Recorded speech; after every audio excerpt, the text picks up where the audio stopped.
محبت میں کس قدر لذتیں ہیں، دعاؤں میں افطار کی رقتیں۔ صلو علی الحبیب صلی اللہ تعالی علی محمد۔ کعبے کی رونق کعبے کا منظر، کعبے کی رونق کعبے کا منظر، اللہ اکبر اللہ اکبر اللہ اکبر اللہ اکبر، دیکھوں تو دیکھے جاؤ برابر، دیکھوں تو دیکھے جاؤ برابر، اللہ اکبر اللہ اکبر، تیرے حرم کی کیا بات مولا، تیرے حرم کی کیا بات مولا، تیرے کرم کی کیا بات مولا، تا عمر لکھ دے آنا مقدر، تا عمر کہہ دے آنا مقدر، اللہ اکبر اللہ اکبر، رب مجھ کو بلائے گا میں کعبے کو دیکھوں گا، وہ دن بھی تو آئے گا میں کعبے کو دیکھوں گا، تا عمر کہہ دے آنا مقدر، اللہ اکبر اللہ اکبر، بھیجا ہے جنت سے تجھ کو خدا نے، اور چوما ہے تجھ کو میرے مصطفیٰ نے، اے سنگ اسود تیرا مقدر، اے سنگ اسود تیرا مقدر، اللہ اکبر اللہ اکبر، مولا سبھی کیا چاہتا ہے، مولا سبھی اور کیا چاہتا ہے، بس مغفرت کی عطا چاہتا ہے، بخشش کے طالب پہ اپنا کرم کر، بخشش کے طالب پہ اپنا کرم کر، اللہ اکبر اللہ اکبر اللہ اکبر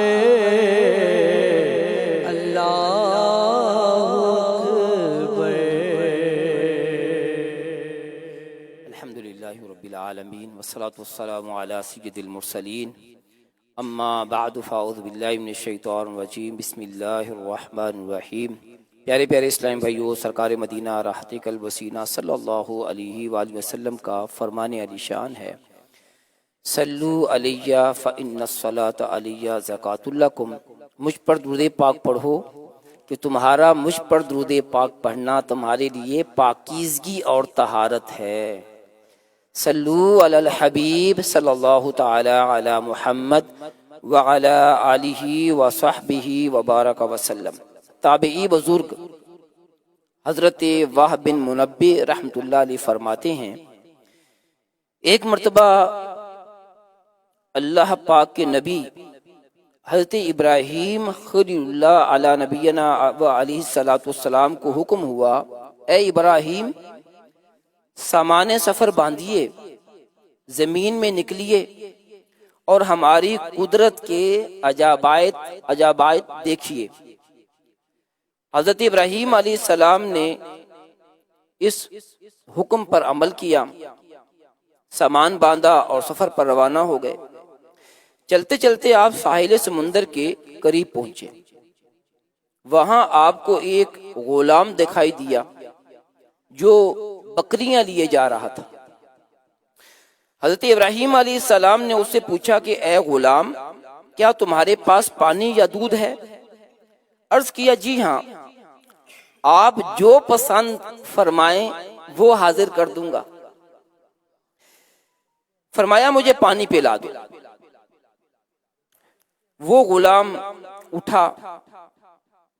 عصا یعنی ڈنڈا اپنے ہاتھ میں لیا اور قریب ہی ایک چٹان کے پاس گیا، وہاں رک کر کچھ بولا اور پھر اپنا عصا اس چٹان پر مارا تو فوراً چٹان سے پانی کا چشمہ جاری ہو گیا۔ اس نے چشمے سے پانی بھرا اور لا کر حضرت ابراہیم علیہ السلام کی خدمت میں پیش کر دیا۔ آپ نے پانی پیا اور پھر حیرانی سے اس غلام کو دیکھنے لگے اور پوچھا کہ یہ کیا معاملہ ہے کہ تم عصا کو چٹان پر مارتے ہو اور پانی آ جاتا ہے؟ اس نے جو جواب دیا پیارے اسلامی بھائیوں وہ دل کے کانوں سے سنیے گا۔ وہ عرض کرنے لگا، میں آپ کو اس کا راز بتاتا ہوں۔ مجھے خبر ملی ہے کہ اللہ پاک کے ایک نبی ہیں، اللہ پاک نے انہیں اپنا خلیل بنایا ہے۔ میں ان خلیل اللہ کے وسیلے سے جو کچھ بھی مانگتا ہوں اللہ پاک وہ مجھے عطا فرما دیتا ہے۔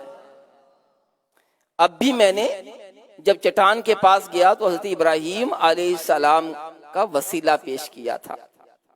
یہ سن کر حضرت ابراہیم علیہ السلام نے فرمایا، اے غلام، میں وہی ہوں جسے اللہ پاک نے خلیل بنایا ہے۔ اللہ اکبر۔ یہ سن کر اس غلام کی خوشی کی کوئی انتہا نہ رہی۔ وہ کہتے ہیں نا، وہ آئے ہمارے گھر خدا کی قدرت ہے، کبھی ہم ان کو کبھی اپنے گھر کو دیکھتے ہیں۔ وہ دل ہی دل میں اپنی قسمت پر فخر کر رہا تھا، چنانچہ اس نے خوشی اور حیرت کے ملے جلے جذبات کے ساتھ پوچھا، کیا واقعی آپ ہی خلیل اللہ ہیں؟ آپ ہی ابراہیم علیہ السلام ہیں؟ فرمایا میں ہی خلیل اللہ ہوں۔ بس اتنا سننا تھا کہ وہ غلام بے ہوش ہو کر گرا اور اسی وقت اس کا دم نکل گیا۔ تو پیارے اسلامی بھائیوں، اس وقت آسمان سے ایک نور اترا۔ اس نور نے خوش نصیب غلام کی لاش کو ڈھانپ لیا۔ جب وہ نور چھٹا تو خبر نہیں کہ اس کی لاش کو آسمان پر اٹھا لیا گیا تھا یا زمین میں دفن کر دیا گیا تھا۔ پھر حضرت ابراہیم علیہ السلام چلتے چلتے آگے روانہ ہوئے۔ آپ نے ایک پہاڑ دیکھا، وہاں ایک گھر تھا جس کے 2 دروازے تھے۔ آپ علیہ السلام اندر داخل ہوئے۔ اندر ایک تخت تھا، اس کے اوپر کسی کی لاش رکھی ہوئی تھی۔ اس کے اوپر 70 ہلے بھی ڈلے ہوئے تھے۔ سر کے پاس ایک تختی رکھی تھی۔ حضرت ابراہیم علیہ السلام نے اس تختی کو پڑھا۔ اس میں لکھا ہوا تھا، میں شداد بن عاد ہوں، میں 1000 سال زندہ رہا، میں نے 1000 لشکر کو شکست دی، میں نے ہی شہر ارم بنایا، مگر افسوس جب میری موت کا وقت آیا تو میری سب تدبیریں ختم ہو گئیں، جواب دے گئیں۔ میں نے اطباء یعنی ڈاکٹرز کو بلایا لیکن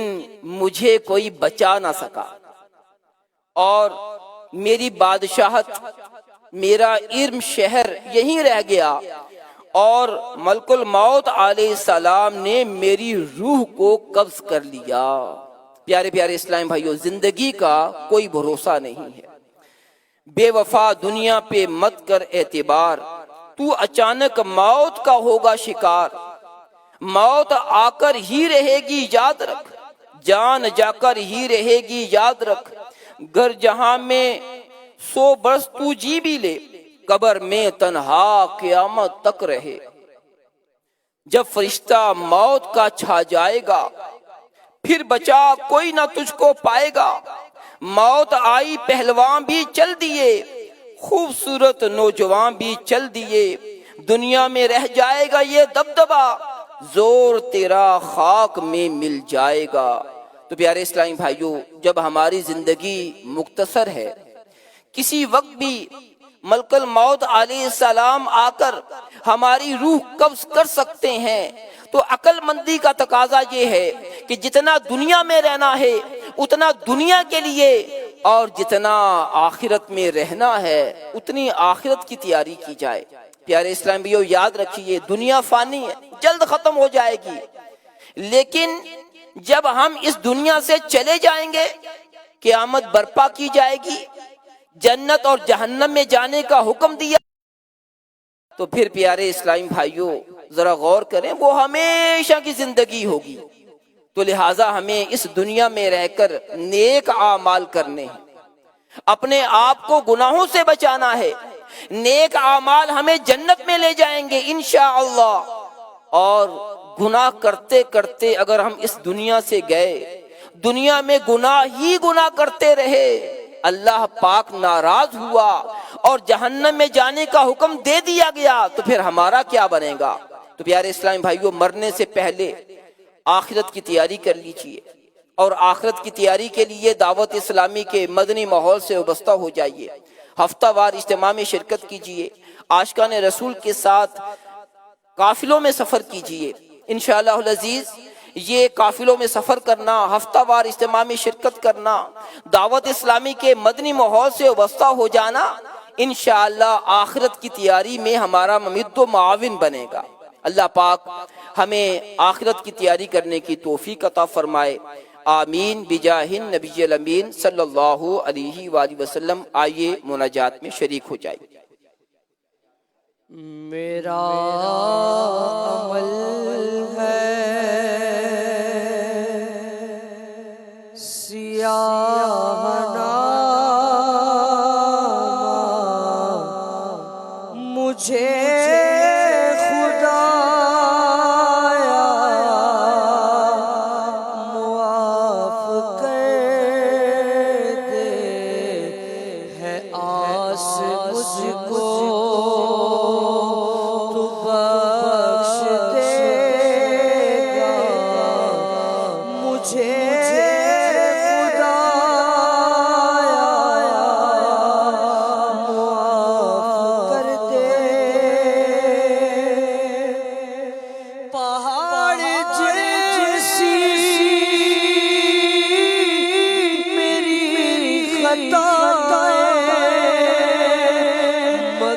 بہت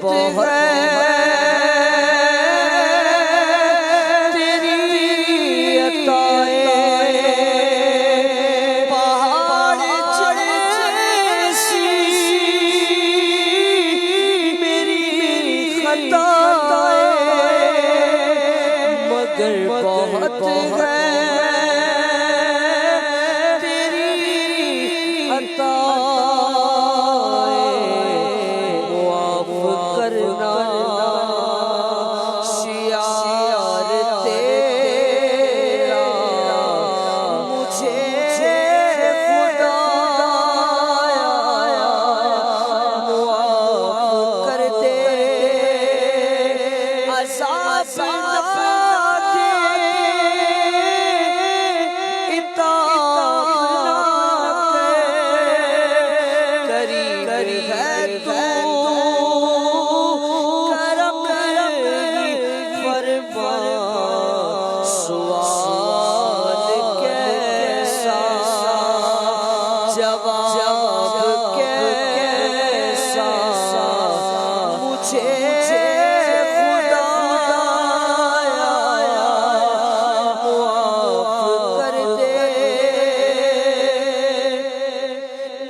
کھڑا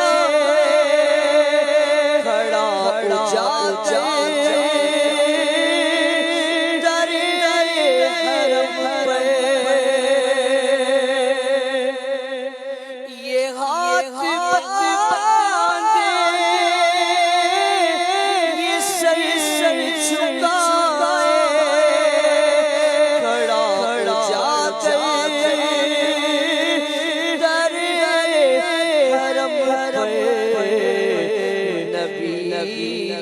بخشش کدے اشارہ نبی دے بخشش کدے اشارہ مجھے خدا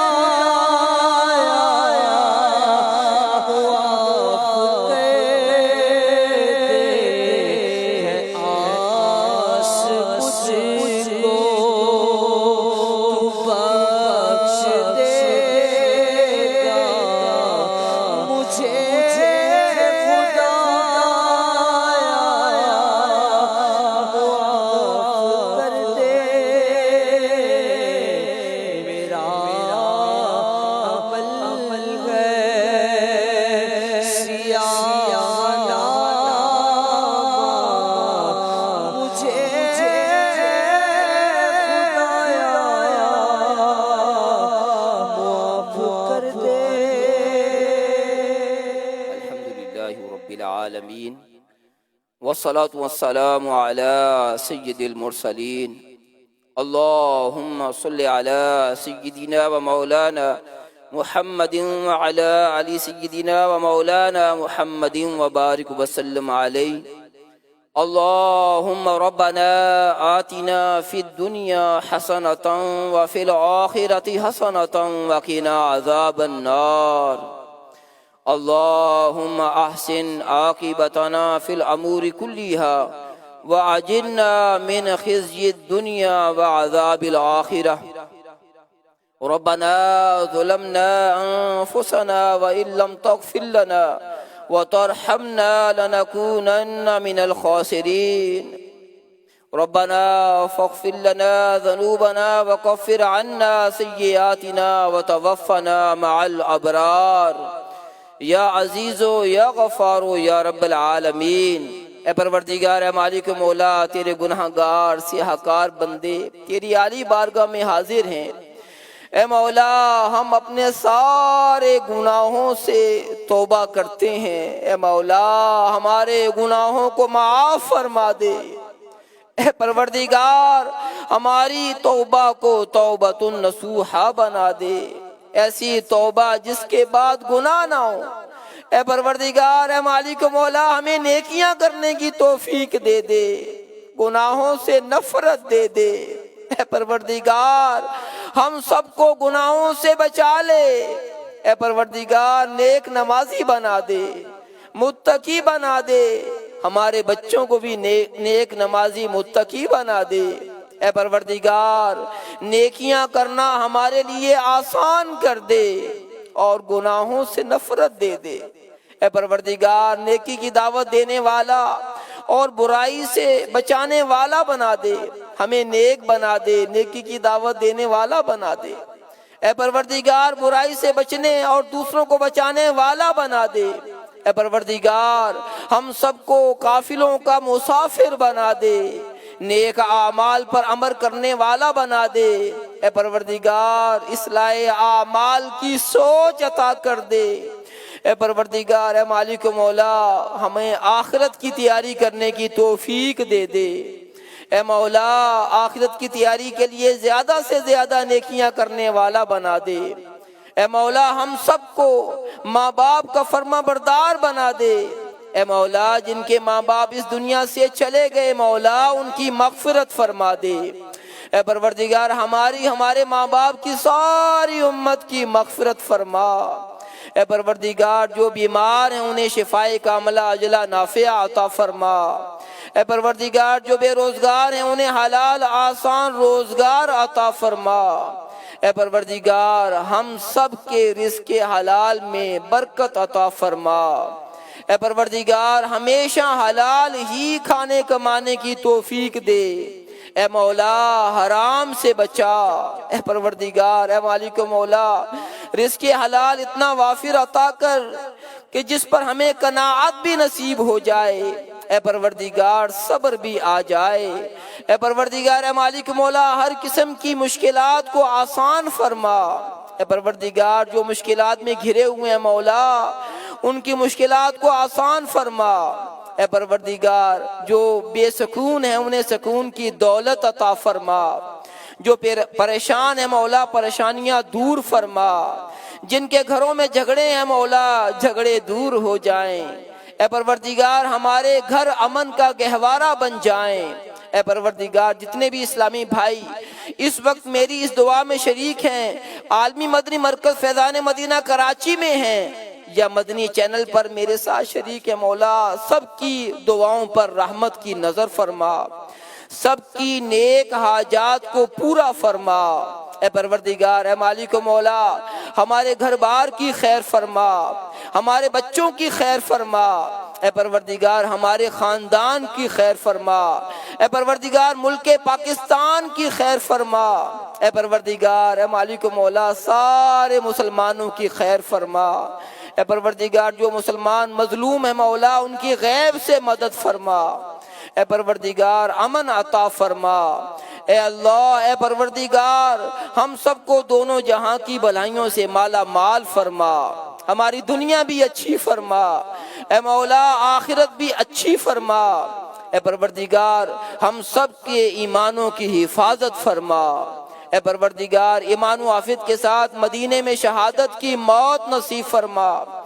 جنت البقیع میں مدفن اور جنت الفردوس میں اپنے پیارے حبیب علیہ الصلوۃ والسلام کا پڑوس عطا فرما، اے پروردگار اے مالک و مولا ہمیں صحابہ اکرام اہل بیت اطہار کی محبت عطا فرما، پیارے آقا علیہ الصلوۃ والسلام کا سچا عشق نصیب فرما، اے پروردگار اپنے پیارے محبوب علیہ الصلوۃ والسلام کی سنتوں پر ہمیں چلنے کی توفیق عطا فرما، اے پروردگار ہماری زندگی سنتوں کے سانچے میں ڈھل جائے، ہمارا ہر عمل سنت مصطفیٰ صلی اللہ علیہ وآلہ وسلم کے مطابق ہو جائے، اے پروردگار قرآن و سنت پر عمل کی سعادت نصیب ہو جائے، اے پروردگار اے مالک مولا اپنی اور ساری دنیا کے لوگوں کی اصلاح کی کوشش کے لیے ہمیں سب کو کوشش کرنے کی توفیق عطا فرمائے، اے پروردگار اے مالک مولا ہمیں نیک بنا دے، ہم سے ہمیشہ کے لیے راضی ہو جا، اے پروردگار اے مالک مولا ہمیں نیک اعمال کرتے رہنے کی سعادت عطا فرما، اے پروردگار اے مالک مولا جتنے بھی اسلامی بھائی میری اس دعا میں شریک ہے مولا سب کی خالی جھولیوں کو گہرے مراد سے بھر دے، مولا سب پر کرم فرما، سب پر رحمت فرما، اے پروردگار سب سے راضی ہو جا، ربنا تقبل منا انك انت السميع العليم، صلی اللہ تعالی علی خیر خلقی محمد وعلی آلہ وصحبہ اجمعین۔ کراچی کہ میں روزہ افطار کا وقت ہو گیا ہے، روزہ افطار فرما دیجیے۔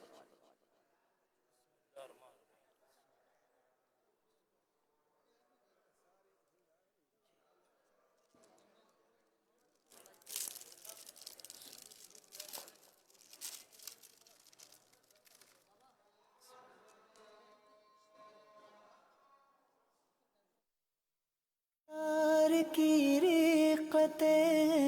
مناجات میں کس قدر لذتیں ہیں، دعاؤں میں افطار کی